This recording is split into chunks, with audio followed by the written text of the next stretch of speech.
ये प्रियंका गांधी जी को भी याद रखना चाहिए। चाहे आपका भूतकाल हो, चाहे आपका वर्तमान हो, आप सब लोग, चाहे ईवीएम हो या चाहे कागज पे लिखा हो, जब आप लोगों के चरित्र में जो है किसी तरह की मर्यादा नहीं है। नहीं हूं, जनता की प्रतिनिधि हूं, कलाकार तो नहीं हूं।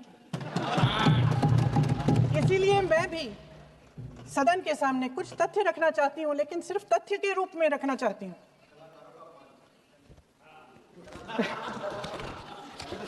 मैं उदाहरण दे देती हूं। सर मांग रहे हैं सर वंदे मातरम के बारे में, वंदे मातरम की जो सालगिरह पे आपने एक बड़ा कार्यक्रम आयोजित किया था, उसमें प्रधानमंत्री जी ने भाषण दिया। उसमें उन्होंने कहा कि 1896 में पहली बार गुरुदेव रविंद्रनाथ टैगोर ने ये गीत एक अधिवेशन में गाया। उन्होंने ये नहीं बताया कि कौन सा अधिवेशन था। महासभा, हिंदू महासभा का अधिवेशन था, आरएसएस का अधिवेशन था। किस बात से कतरा रहे थे कि ये कांग्रेस का अधिवेशन था। और उदाहरण दूं कि मैं अपना भाषण जारी रखूं। और जहां तक जवाहरलाल नेहरू जी की बात है, जितनी देर हमारे प्रधानमंत्री, देश के प्रधानमंत्री रहे हैं, 12 साल हो गए हैं, लगभग उतने ही सालों के लिए जवाहरलाल नेहरू जी जेल में रहे। इसलिए इस देश की आज़ादी के लिए। उसके बाद 17 साल के लिए प्रधानमंत्री रहे। आप बड़ी आलोचना करते हैं इनकी, लेकिन अगर इन्होंने इसरो नहीं बनाया होता तो आज आपका मंगलयान नहीं होता। अगर DRDO नहीं बनाया होता तो तेजस नहीं बनता। अगर IIT और IIM नहीं बनाए होते तो हम आज IT में आगे नहीं होते। अगर एम्स नहीं बनाया होता तो हम कोरोना की जब बड़ी चुनौती का सामना कैसे करते। हाँ, इसका मतलब है इस मुद्दे का जवाब नहीं है आपके पास।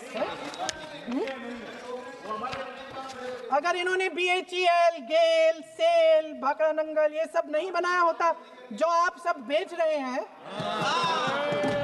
तो ये विकसित भारत कैसे बनता। पंडित जवाहरलाल नेहरू इस देश के लिए जिए। सुन लीजिए,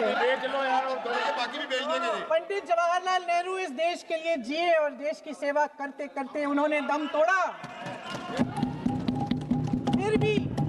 फिर भी सुन लीजिए, मेरी एक सलाह ले लीजिए। सर मैं आपके माध्यम से आपके माध्यम से एक सलाह दे देती हूँ। हमारे प्रधानमंत्री महोदय 12 सालों से इस सदन में हैं, मैं मात्र 12 महीनों से हूँ।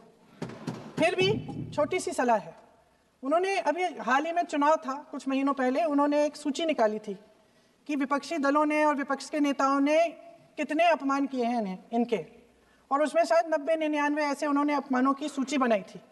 तो मैं उनको एक छोटी सलाह देना चाहती हूँ कि नेहरू जी से जितनी भी शिकायतें हैं, जितनी भी गलतियां उन्होंने की आपके जहन में, जितनी भी गालियां देनी है, जितना भी अपमान करना है, उसकी भी एक सूची बना दीजिए। नहीं, बात खत्म नहीं है। 999 अपमान, 9,999 अपमान, सूची बना दीजिए।